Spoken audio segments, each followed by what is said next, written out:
আমরা দেখতে পাচ্ছি ডিসির মাঠে দুটি দুটি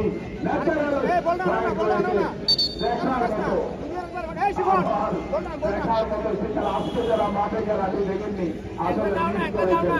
একেবারে দুর্দান্ত একটি ম্যাচ হচ্ছে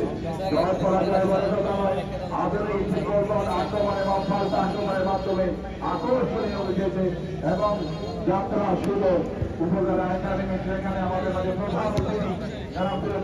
সাহেব উপস্থিত আছেন, বিশেষ অতিথি হিসেবে উপস্থিত আছেন আজিউদ্দিন শান্ত ভাই এবং জাপানি মালিক কামালুদ্দিন স্যার, দুর্গাপুর ক্লাবের প্রতিষ্ঠাতা কর্মকর্তা এবং দুর্গাপুর গ্রামের অন্যতম সম্পাদক। আমাদের রাজপক্ষ থেকে আক্রমণ রাজা অনেকে একটা সুযোগকে কাটিয়ে সেখান থেকে রাজা আবারও নিজের দখলে রেখেছেন, পরবর্তীতে সাপ্লাই দিলেন সেখান থেকে কিন্তু ডিফেন্সের অত্যন্ত চৌকস করার সেখান থেকে অফসাইডের ভাবে ধরা পড়লেন আক্রমণ মাঠের খেলোয়াড়।